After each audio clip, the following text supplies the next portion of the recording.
संविधान दिन नुकताच साजरा झालाय। 26 नोव्हेंबर 1949 रोजी भारतानं संविधान स्वीकारलं, त्याला आता 75 वर्ष होत आहेत। संविधानाचं हे अमृत महोत्सवी वर्ष आहे। अमृत काळाविषयी तुम्ही आम्ही खूप ऐकलं, वाचलं आणि पाहिलं देखील। पंतप्रधान कार्यालयाचं ट्विटर हँडल जर पाहिलं तर त्याच्या बॅकग्राऊंडवरती तुम्हाला पंतप्रधान नरेंद्र मोदी हे संसदेत संविधानासमोर नतमस्तक झालेले दिसतील। संविधानाचा आपण किती मान सन्मान करतो हे यातून दिसून येतं। परंतु संविधानाची अंमलबजावणी आपण किती करतो हे राज्यकर्ते, न्यायपालिका आणि प्रशासनाच्या कृतीतून आपल्याला पावलोपावली दिसत असतं।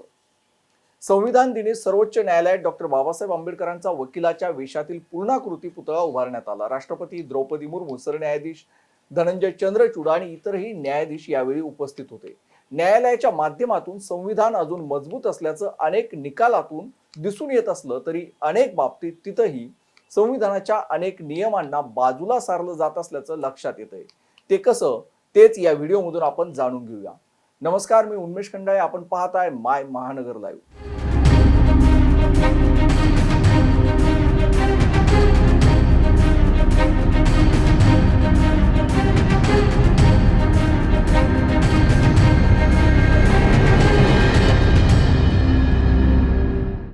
महाराष्ट्रात गेल्या 3 वर्षांपासून स्थानिक स्वराज्य संस्थांच्या निवडणुका झालेल्या नाहीयेत।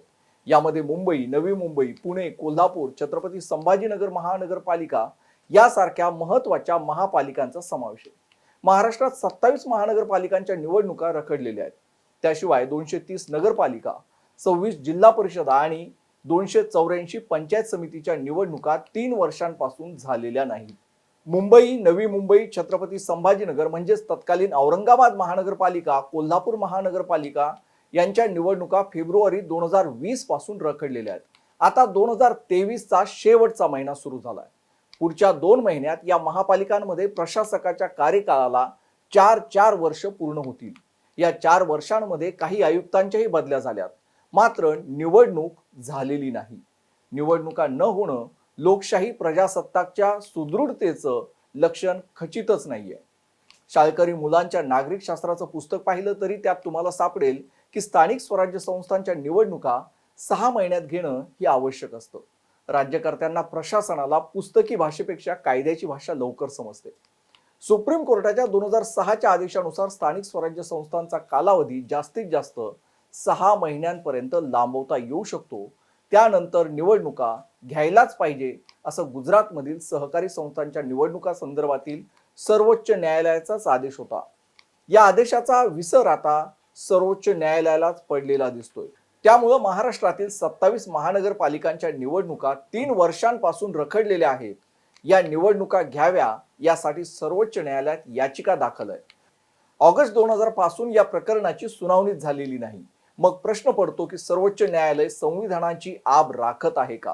हे काही जरी असलं तरी ते भविष्यात लागू राहील। तुम्ही आता ताबडतोब या निवडणुका जशा आहे तशा घ्या। जुलै 2022 मध्ये ओबीसींचा अहवाल सर्वोच्च न्यायालयात सादर करण्यात आला। त्या अहवाल सर्वोच्च न्यायालयाने मान्य केला, मात्र चालू असलेल्या निवडणुकांमध्ये तुम्हाला ओबीसी आरक्षण देता येणार नाही असं स्पष्ट केलं। सर्वोच्च न्यायालयात राज्य सरकारने पुन्हा अर्ज केला की चालू असलेल्या निवडणुकांमध्ये तुम्हाला आम्हाला ओबीसी आरक्षण देऊ द्या। तोच राज्य सरकारचा अर्ज सर्वोच्च न्यायालयात प्रलंबित आहे। त्यानंतर ऑगस्ट 2022 मध्ये राज्य सरकारने 2 कायदे केले।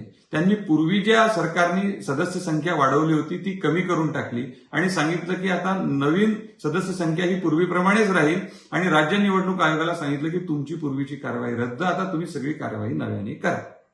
आता याच्या विरुद्ध सुद्धा याचिका सर्वोच्च न्यायालयात प्रलंबित आहेत।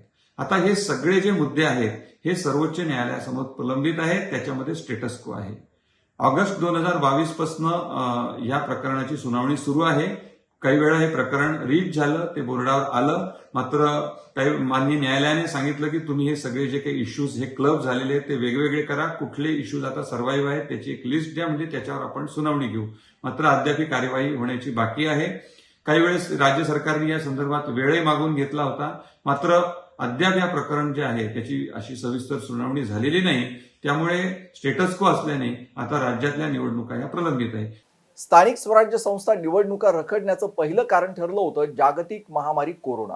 हेच कारण देत जनगणना देखील अजून झालेली नाहीये। महाराष्ट्रातील स्थानिक स्वराज्य संस्थांच्या निवडणुका रखडण्याचं दुसरं महत्त्वाचं कारण ठरलंय ते ओबीसींचं राजकीय आरक्षण। मार्च 2021 मध्ये ओबीसींच्या राजकीय आरक्षणाचा प्रश्न सर्वोच्च न्यायालयात गेला आणि प्रलंबित राहिला. ओबीसी, एससी, एसटी असे तिन्ही प्रवर्गाचे मिळून राजकीय आरक्षण 50% वर जायला नको असं न्यायालयानं म्हटलं होतं. ओबीसी आरक्षणाशिवाय निवडणुका घेणं तत्कालीन महाविकास आघाडी सरकारचे मुख्यमंत्री उद्धव ठाकरे, शरद पवारांची राष्ट्रवादी काँग्रेस आणि काँग्रेसला परवडणारं नव्हतं. महाविकास आघाडीनं अर्थात ठाकरे सरकारनं ओबीसीशिवाय निवडणुका घेण्याचं टाळलं.